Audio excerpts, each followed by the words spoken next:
On va lire ce matin un texte dans les évangiles, et ça se passe dans un jardin nommé Gethsémani. Et j'ai appelé ce message « Traverser Gethsémani, c'est possible par la prière ». Alors ça se trouve dans nos Bibles, dans Marc chapitre 14. Je vous invite à cette lecture. Vous avez des Bibles aussi dans les bancs, la même que moi, vous pouvez chercher. Alors je n'ai pas noté le numéro de la page, mais on va trouver ça bientôt ensemble. Marc 14.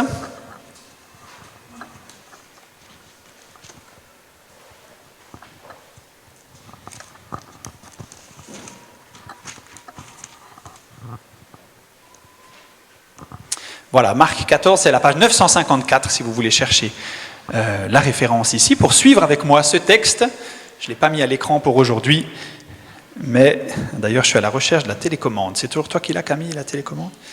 Ah, merci.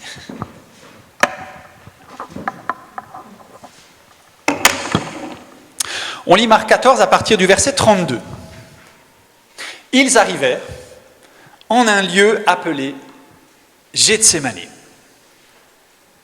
Jésus dit à ses disciples, « Asseyez-vous ici, pendant que je vais prier. » Il prit avec lui Pierre, Jacques et Jean. Il commença à être envahi par la crainte et l'angoisse le saisit. Il leur dit, « Je suis accablé de tristesse, à en mourir. Restez ici et veillez. » Il fit quelques pas, se laissa tomber à terre et pria Dieu que cette heure s'éloigne de lui, si c'était possible. « Abba, Père, pour toi, tout est possible. Éloigne de moi cette coupe. Cependant qu'il arrive non pas ce que moi je veux, mais ce que toi tu veux. » Il revint vers ses disciples et les trouva endormis. Il dit à Pierre, « Simon, tu dors? Tu n'as pas été capable de veiller 1 heure? Veillez et priez pour ne pas céder à la tentation. L'esprit de l'homme est plein de bonne volonté, mais la nature humaine est bien faible. » Il s'éloigna de nouveau pour prier en répétant les mêmes paroles, puis il revint encore vers les disciples et les trouva de nouveau endormis, car ils avaient tellement sommeil qu'ils n'arrivaient pas à garder les yeux ouverts et ils ne surent que lui répondre. Lorsqu'il revint pour la 3e fois, il leur dit « Vous dormez encore, vous vous reposez. » C'en est fait. L'heure est venue. Le Fils de l'homme est livré entre les mains des pécheurs. Levez-vous et allons-y, car celui qui me trahit est là.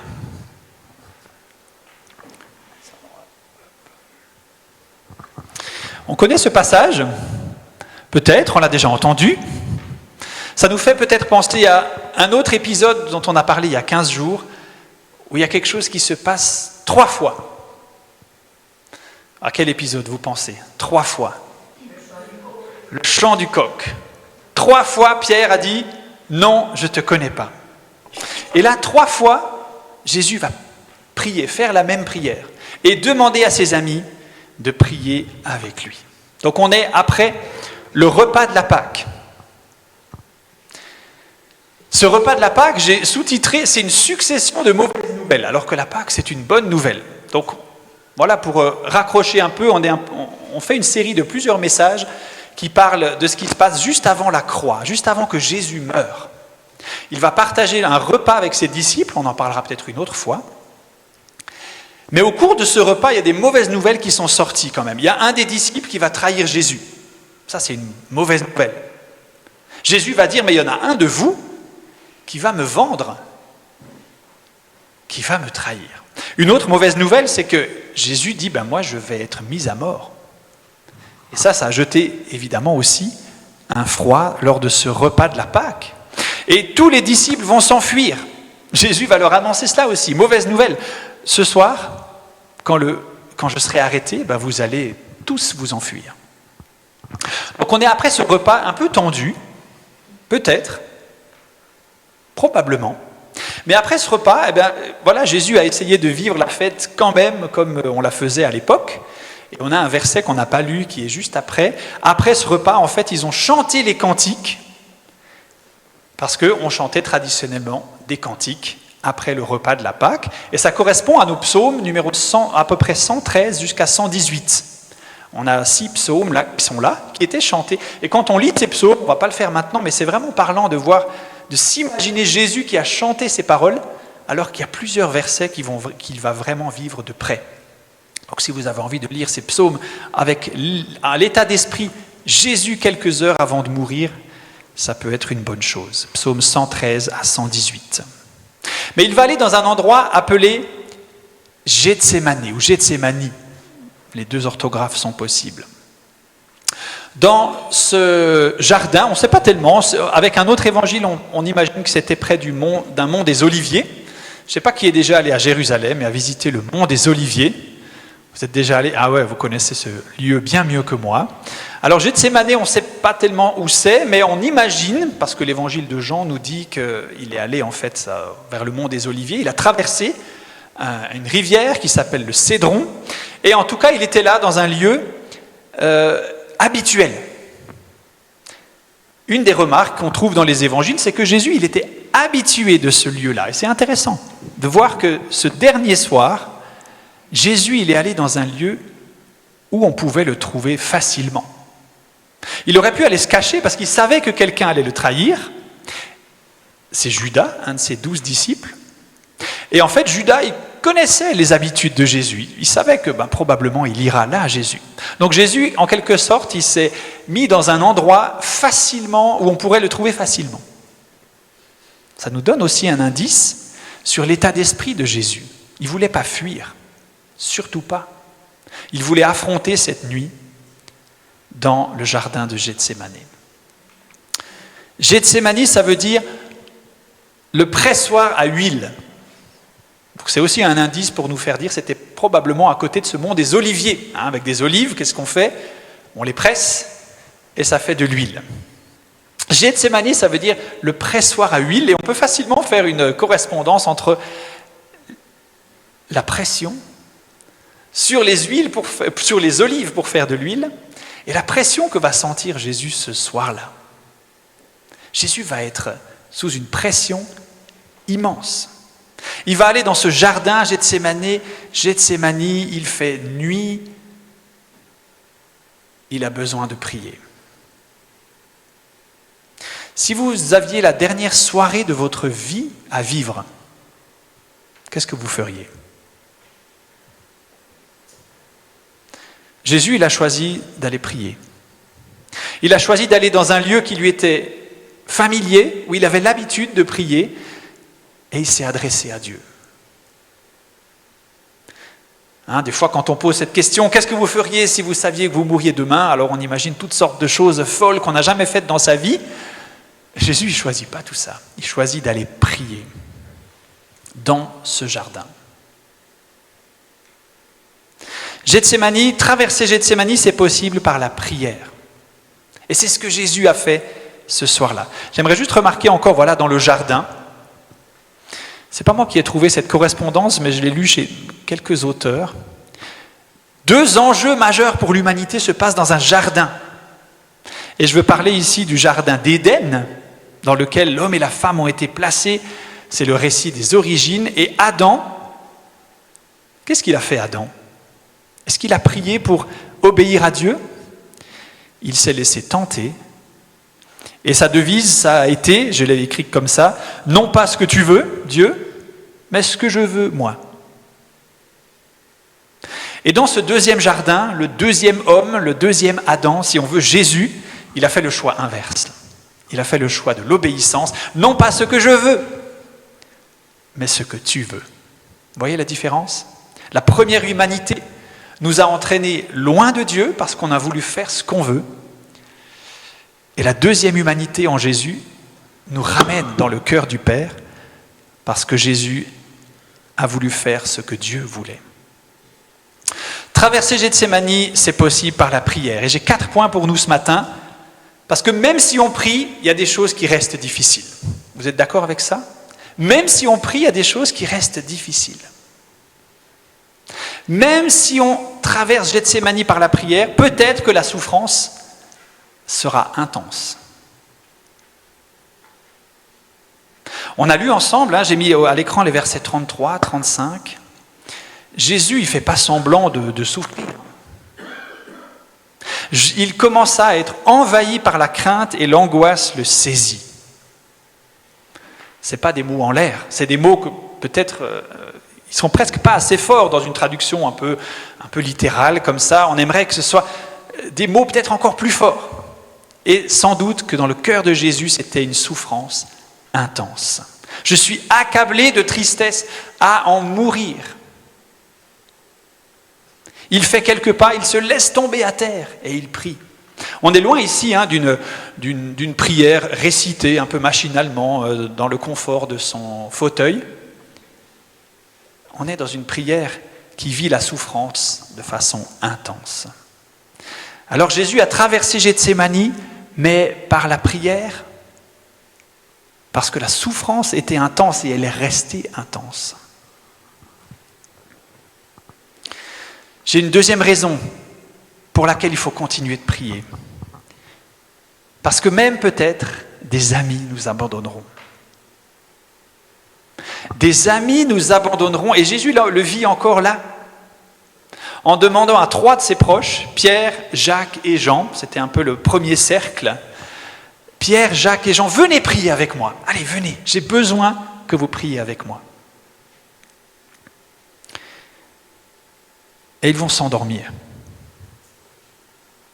Est-ce qu'on a déjà somnolé, je ne sais pas, une nuit où peut-être notre enfant était très malade? Est-ce qu'on s'est déjà endormi devant une urgence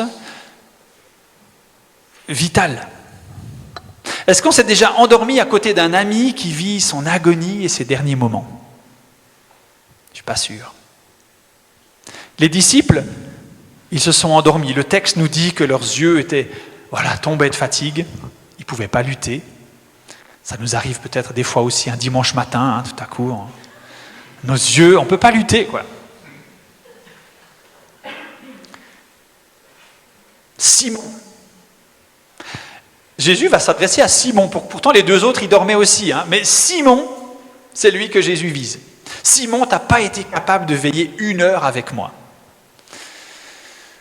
Et là, je me dis, oui, il était fatigué, Simon, le pauvre. Peut-être qu'il pensait même, je ne sais pas s'il y pensait en dormant, mais il rêvait de coq, un peu plus tard, il y a l'histoire du coq qui arrive. Simon, tu n'as pas été capable de veiller 1 heure. Et là, Jésus va encore trouver le temps, au milieu de son agonie, de vouloir enseigner ses disciples. Et il leur dit, l'esprit est plein de bonne volonté, mais la nature humaine est bien faible. L'esprit, c'est notre bonne volonté. L'esprit est plein de bonne volonté.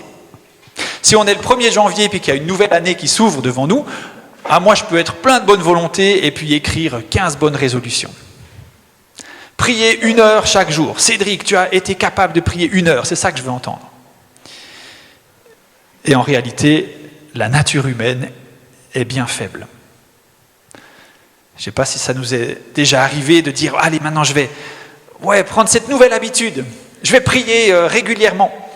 Je vais lire la Bible. Je vais consacrer plus de mon temps, de mes finances à Dieu. » Et au moment venu, on s'assoupit un petit peu. Je ne sais pas si je suis le seul dans cette expérience-là. Mais je crois que si j'entendais la voix de Jésus tous les jours, il me dirait « Mais Cédric, tu n'as pas été capable de prier 1 heure avec moi. Tu n'as pas été capable de vivre mon amour. Tu n'as pas été capable de faire toutes ces choses que tu aimerais faire pourtant. » Et ça nous fait penser en fait à un autre passage dans la lettre aux Romains. L'apôtre Paul va décrire cette expérience en disant « Au fond de moi, j'ai envie de plaire à Dieu. Mais il y a une autre force en moi qui fait qu'en fait je ne fais pas le bien que j'aimerais faire. » Il y a une autre force en moi. Et ici, cette autre force, elle est appelée la nature humaine. On comprend? On comprend mieux pourquoi. On est si facilement découragé dans nos bonnes intentions.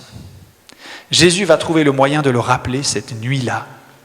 L'esprit, il est plein de bonne volonté. Peut-être que Pierre, Jacques et Jean, en suivant Jésus, ils se sont dit « Mais ouais Seigneur, on va prier avec toi, compte sur nous !» Mais la nature humaine est bien faible. Alors, traverser Gethsémani, c'est possible par la prière, même si peut-être des amis nous abandonneront dans la prière. Troisième point, traverser Gethsémani, c'est possible par la prière, et peut-être que ça ne changera pas les circonstances. Et je crois qu'on a besoin d'entendre ça aussi. On a besoin de voir dans ce texte l'exemple de Jésus qui prie, même s'il sait bien qu'il va devoir traverser ces circonstances. Il va devoir mourir, ça ne va pas changer. Mais il a prié quand même, « Éloigne de moi cette coupe. Cependant, non pas ce que je veux, mais ce que tu veux. » Comprenez l'enjeu ? Nous, souvent, on prie pour que les choses, elles changent. Et on a raison de le faire. Il y a des choses qui peuvent changer. Dieu peut changer des situations, il peut transformer des choses impossibles en choses possibles. Dieu peut faire tout ce qu'il veut. Mais s'il ne le fait pas, est-ce qu'on doit s'arrêter de prier ? Est-ce que c'est là l'important ? Traverser Gethsémani par la prière, peut-être ça ne changera pas les circonstances. La coupe qui est dans ce passage, qu'est-ce que ça désigne, cette coupe ? Éloigne de moi la coupe. C'est le lot de souffrance que Jésus va devoir vivre. C'est le poids du péché du monde entier qu'il va devoir supporter sur lui. Quelque temps plus tôt, j'ai parlé du dernier repas où Jésus a aussi pris une coupe. Alors on va le célébrer tout à l'heure, nous on n'a plus de coupe, on a des mini-coupes. Mais c'est la même symbolique. La coupe, voilà le symbole de mon sang qui est versé. C'est pas, on a du jus de raisin, c'est un symbole, mais ça nous fait penser aux terribles souffrances de Jésus.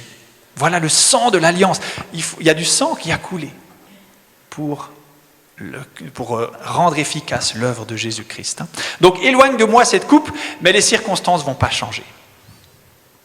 Ce qui me touche dans ce passage, c'est qu'après la troisième prière, verset 41, on voit ça, on a lu, lorsqu'il revint pour la troisième fois, Jésus change d'attitude. La troisième fois, il aurait pu dire à ses disciples, maintenant ça fait 3 fois, ça commence à faire beaucoup. Non, on lit que quand il revint pour la troisième fois, il leur dit encore, mais vous dormez encore, c'est un peu ironique là, vous dormez encore, vous vous reposez. Eh bien maintenant, c'en est fait, l'heure est venue, le Fils de l'homme est livré entre les mains des pécheurs. Levez-vous, allons-y, parce que le traître arrive. Vous comprenez ce qui se passe après cette troisième prière ? C'est que Jésus a prié que cette coupe ne s'éloigne de lui, cela n'arrive pas, mais il est prêt. Il est prêt à affronter les circonstances qu'il va traverser. Et ça, je trouve ça magnifique. De prier, même si les circonstances ne changent pas, la prière nous donne la résolution de traverser l'épreuve avec Dieu. L'heure est là. Je ne vais pas pouvoir m'y soustraire, pourrait dire Jésus. Mais je sais qu'au milieu de ce chemin obscur, Dieu trace un chemin. Et la prière m'a permis de comprendre et de réaliser encore cela. Ça nous sert aussi à ça de prier. Pas simplement pour que les circonstances changent. On aimerait tous que beaucoup de choses changent dans nos vies. Mais est-ce qu'on prie pour que Dieu trace un chemin dans nos circonstances difficiles ? J'ai une citation, là, vous connaissez peut-être cet homme qui n'a pas de bras et pas de jambes. Il a dit « Essayez d'accepter le fait que si vous ne voyez pas de chemin tracé maintenant, cela ne veut pas dire qu'il n'y a pas de chemin. » Si vous ne voyez pas de chemin, ça ne veut pas dire qu'il n'y en a pas. Et probablement que cet homme, il a prié plusieurs fois pour avoir de nouveau ses bras et ses jambes. Mais ces circonstances n'ont pas changé. Et pourtant, Dieu a tracé un chemin merveilleux pour lui. Un chemin où il peut encourager des tas d'autres personnes dans ces circonstances difficiles. Levez-vous, allons-y, disait Jésus, celui qui me trahit est là.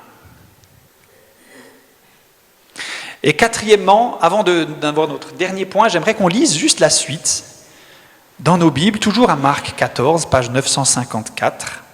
C'est justement l'arrestation de Jésus qui se passe dans le même jardin. Et à partir du verset 43, voilà ce qu'on lit. Il n'avait pas fini de parler que soudain survint Judas, l'un des 12, accompagné d'une troupe armée, des épées, des gourdins. C'étaient les chefs des prêtres, les spécialistes de la loi et les responsables du peuple qui les envoyaient.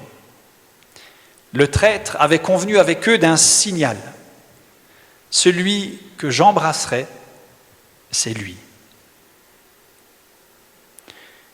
Saisissez-vous de lui et emmenez-le sous bonne garde. Verset 45, en arrivant, Judas se dirigea droit sur Jésus et lui dit « Maître » et l'embrassa. Aussitôt, les autres mirent la main sur Jésus et l'arrêtèrent. Mais l'un de ceux qui étaient là dégaina son épée, en donna un coup au serviteur du grand prêtre et lui emporta l'oreille. Jésus leur dit « Me prenez-vous pour un bandit pour que vous soyez venus en force avec des épées et des gourdins pour vous emparer de moi. J'étais parmi vous chaque jour dans la cour du temple pour donner mon enseignement. Et vous ne m'avez pas arrêté. Mais il en est ainsi pour que les Écritures s'accomplissent. » Alors tous ses compagnons l'abandonnèrent et prirent la fuite. Un jeune homme le suivait, couvert seulement d'un drap. On le saisit, mais il abandonna le drap et s'enfuit tout nu. Ce dernier détail n'apparaît que dans l'évangile de Marc. Certains ont imaginé que c'était Marc lui-même qui parlait de lui, qui a suivi Jésus comme ça de loin. On ne sait pas qui c'était. Mais ce dernier point nous dit qu'on va peut-être vivre encore des choses injustes. Même si on traverse Gethsémani par la prière comme Jésus l'a fait, on continuera à vivre des choses injustes. Et j'ai mis simplement quelques paradoxes dans ce texte-là pour remarquer l'injustice terrible de la situation quand Jésus se fait arrêter. Il y a une multitude qui arrive, ils sont très nombreux, pour capturer un seul homme. Quand on appelle la police pour quelque chose, eh bien, ils vont envoyer des forces armées en conséquence. Si vous appelez parce que... qu'est-ce que je vais trouver comme exemple ? Parce qu'il y a un cambrioleur, ils ne vont pas amener les services spéciaux avec 300 personnes surentraînées. Ils vont commencer par quelques personnes. Si besoin d'autres, vous comprenez, une multitude ici envoyée pour un seul homme. Des armes, les textes nous disent qu'ils avaient des épées, des gourdins pour neutraliser le prince de la paix. Des armes. Au moment de se défendre, il y a un disciple qui sort son épée, on a vu ça aussi il y a 15 jours, on sait que c'est Pierre, ce n'est pas mentionné ici, mais c'est Pierre qui a voulu défendre son maître, quoi qu'il en coûte. Jésus lui a dit quoi ? Remets ton épée dans le fourreau. J'ai pas besoin d'une armée. Si j'avais besoin d'une armée, je l'aurais là tout de suite. C'est pas ça. Troisièmement, des manœuvres secrètes pour arrêter celui qui se montrait en plein jour. C'est aussi assez hypocrite. En plein jour, ils avaient peur de l'arrêter parce que Jésus était apprécié, Jésus était suivi, on l'écoutait au temple et ils avaient peur de la réaction du peuple. Alors ils ont fait ça dans un petit jardin de nuit quand Jésus était vulnérable et quand personne ne les voyait. Des torches. Dans un autre évangile, on dit qu'ils avaient aussi des torches puissantes pour voir clair, pour trouver la lumière du monde. Et enfin, peut-être le plus choquant, un baiser pour trahir un ami.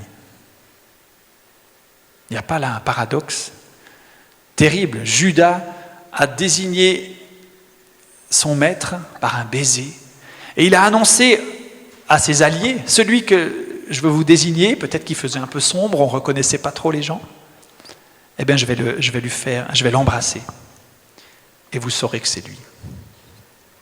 Traverser Gethsémani, c'est donc possible par la prière, même s'il y a beaucoup de choses qui peuvent encore nous arriver.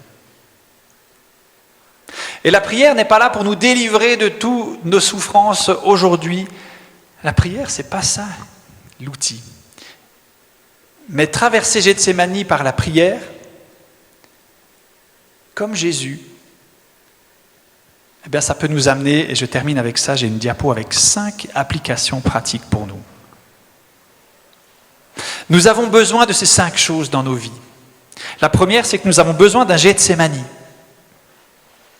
Alors, on n'a pas tous un pressoir à huile pas loin, ou un jardin avec des oliviers, mais on a peut-être des petits coins, des habitudes, des lieux, des horaires, des pratiques, qui nous permettent, comme Jésus, d'avoir un endroit où on sait où on peut se réfugier. Vous comprenez ? Quel est votre Gethsémani ? Est-ce que vous avez un endroit, une habitude où vous savez, mais là je vais retrouver mon Seigneur ? Vous savez, si on n'a pas d'habitude comme ça dans nos vies, eh bien alors, sûrement que le Seigneur, il prendra les miettes de tout le reste. Il prendra les créneaux qui nous restent peut-être ici ou là. Si on n'a pas une habitude ferme, déterminée, même si la bonne volonté, elle est contredite par la nature humaine, on l'a vu tout à l'heure, mais on peut quand même décider, même si on n'est pas capable de l'accomplir pleinement, mais décider d'avoir un lieu qui s'appelle Gethsémani dans nos vies. Et c'est là que je veux retrouver mon Seigneur. On a besoin de veiller et prier pour ne pas entrer en tentation. Il y a là aussi un outil pour éloigner la tentation quand elle arrive. Je ne sais pas qui vit des tentations. Je ne sais pas si je suis le seul à vivre des tentations. Mais prier, me réfugier en Dieu en disant « mais voilà tes promesses, voilà le piège qui se présente devant moi ». Et je vais continuer à veiller, à être vigilant. Veiller, c'est être vigilant. Ça ne veut pas dire qu'on n'a pas le droit de dormir la nuit. Ça veut dire qu'on doit être alerte sur ce qui peut-être nous détourne de Dieu. Qu'est-ce qui vient nous tenter ? Qu'est-ce qui vient nous faire dire que finalement, Jésus, c'est pas si important, mais il y a d'autres choses plus importantes dans la vie ?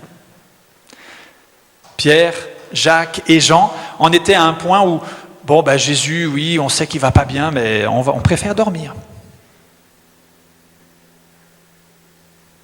Troisièmement, nous avons besoin de demander la prière. On a des possibilités dans notre Église. On peut envoyer un message, on peut se téléphoner, on peut, à la sortie du culte aussi, on peut demander la prière, on peut venir à la réunion de semaine avec des sujets de prière particuliers, on les porte ensemble. Et comme Jésus a dit, mais venez prier avec moi, on a le droit de dire ça aussi. Et moi, je trouve ça beau quand certains d'entre vous, tout à coup, vous dites « mais j'ai besoin de la prière. Priez pour moi. » N'hésitez pas, en fait. On est là pour ça, notre communauté, pour nous soutenir les uns les autres dans la prière, dans les circonstances difficiles qu'on traverse. Vous êtes d'accord avec ça ? Quatrièmement, on a besoin, ça c'est le miroir, de prier pour nos amis quand ils nous le demandent. Vous savez, prie pour moi, oui, je vais prier pour toi. Et puis je ne le fais pas toujours. Être fidèle et ne pas s'entendre dire « mais tu n'as pas été capable de prier 1 heure ». On n'a pas besoin de prier 1 heure pour nos amis, mais être là pour eux. On a besoin de ça aussi. Nos amis ont besoin de cela, de demander la prière, et nous avons besoin de prier pour eux. Et enfin, j'aime cette image parce que je reviens à l'image du pressoir à huile. Qu'est-ce qui sort du pressoir d'olive ? C'est de l'huile. Et l'huile dans la Bible, c'est quoi ce symbole ? Si on vous retourne un peu quelques secondes dans la symbolique de l'huile, qu'est-ce que c'est ? C'est l'huile qui souvent représente une bénédiction. Par exemple, certains demandent, mais si quelqu'un est malade, qu'il aille voir les anciens et qu'ils vont prier pour lui avec une onction d'huile. Alors on n'a pas de l'huile magique ici à l'église qui ferait que vous serez guéri tout de suite. Mais l'huile simplement comme un symbole de bénédiction. Quand il y avait des rois choisis par Dieu, on leur versait un peu d'huile sur la tête. L'huile, c'est une bénédiction. Ok ? Ah oui, j'avais marqué sur la diapo, c'était facile la réponse. Ouais. Mais je trouve qu'après un moment de prière intense, après avoir vécu soi-même des temps difficiles dans la prière, traverser Gethsémani, on peut devenir une grande bénédiction pour les autres, n'est-ce pas? On peut être ceux qui vont comprendre la souffrance de l'autre. On peut être ceux qui vont pouvoir gagner en expérience dans la prière pour les autres. On est ceux qui vont pouvoir dire aux autres qu'ils peuvent eux aussi traverser leur Gethsémani. Voilà ce dont on a besoin. Alors comme Jésus a traversé cette épreuve, nous pouvons aussi traverser les nôtres par la prière. Je vais prier maintenant.